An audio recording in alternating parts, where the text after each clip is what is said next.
on. So we have part 2 of my investigation into what this doll is. So you can see that she does have this short pixie cut wig, but it's not like the official pixie cut wig. So I'm not sure if this is a prototype with a prototype wig or if she has been rewigged. So let's recap with what I found. Underneath the wig, there is no signs of there being another wig previously.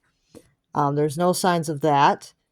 And she does have this, which is a good indicator that she could be a prototype. She has this property of American Girl Visual Department on her bum. So those are the signs of that. She does have a neck string, which I don't think I mentioned in the last video, but she does have a neck string. And she does have, I believe, the newer eyes. I believe these are the new eyes. I could be wrong, though. Maybe I am wrong, but these don't really look like the old type of eyes. And I think that when I did look into the corner, I could see a white peg. Or maybe I was just seeing what I wanted to see. Now, I definitely do see a white peg when you look into the corner of the eye rather than a clear peg. I think that there is a white peg there. So yeah. So this doll, this one here, definitely has, I believe this one here definitely has the old eyes. Yeah, I think that this one here has the old eyes. There's definitely look more off-white on the sides than like pure white. And it's a little hard to see sometimes if the doll has the new eyes or the old. It can be a little bit difficult to tell the difference sometimes. But I believe that this one has the newer eyes. I believe she does. But I could be wrong. Maybe she does have the old eyes. It's a little bit hard to tell sometimes with these dolls. Whether they have the new eyes or the old eyes sometimes. Because it's very much on the white part of the eye.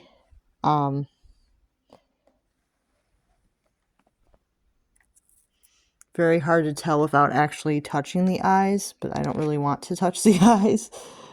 So, yeah. It can be very difficult to tell the difference sometimes between the new and the old eyes. And this girl does have a neck string as well. And she is one of the ball dolls, but you can see that she has a line brows. I believe all of the ball dolls have line brows. As far as I can think of, they all have line brows, at least all the mass-produced ones. I don't know about the CYO ones, but this one definitely has line brows. She has hazel eyes. They're definitely hazel. She has hazel eyes and she has earrings. This girl is a Doll Hospital exclusive, but she's the only ball doll I have, so rather than using a common one, I have to use her because she's the only one I have. And I will show you the brows on this girl. The brows on this girl are feathered, which leads me to believe that she is not a prototype of a bald doll, because she has the feathered eyebrows. So I'm not sure if she is a prototype of a CYO or not. I would have to look into which doll she could be if she was a custom. She probably would have had to be a certain base doll. Or there may be a couple base dolls that she could have been that had like the blue eyes and the feathered brows. I'd have to look into which dolls that would be. But it's very interesting to see these two side by side. And you can definitely tell that they are slightly different mold. So that also helps my theory that she's not a rewigged ball doll. The eyebrows and the slightly different mold kind of solidifies that theory that she could not be a rewigged ball doll. So yeah. Like I said, there's no remains of a wig underneath here.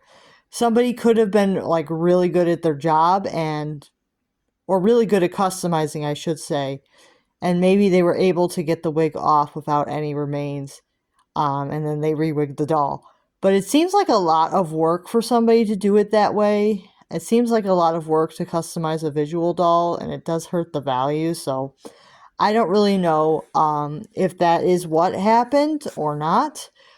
This was donated to Goodwill in Wisconsin, and I bid it on her on eBay, and I won her for a very low price. So I'm not like super mad if this is customized. I mostly wanted this doll for that interesting stamp on the behind. I just thought it was cool. But if anybody knows like where this wig came from, has any evidence that this is definitely a custom, please let me know. What wig it was, what the actual color was called, all that stuff, and I will do my research to see if you are correct. If you have a theory of what the wig could be. If you don't, please do not comment if you don't know anything for sure, because don't send me on a wild goose chase. Don't send me on a wild goose chase if you don't know what this doll is. Because I feel like experts would do that because they would just be lazy. I do find that a lot of people that claim to be American Girl experts are just very lazy. And yeah, they would just tell you, oh, it's probably just a custom, and just leave it at that, because nobody likes to believe that somebody has something that's like special anymore, which I kind of hate.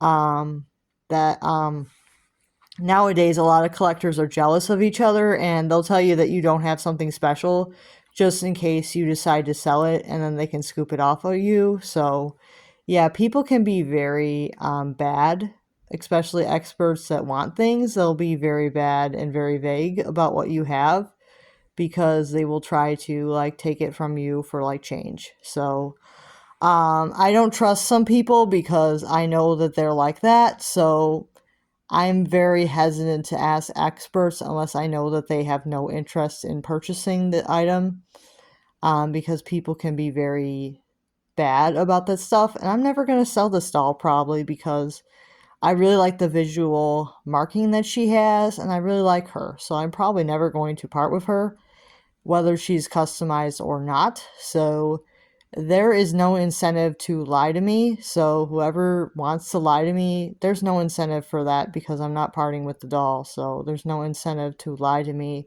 that it's not a prototype if it is one. And I will see you guys next time. Bye now.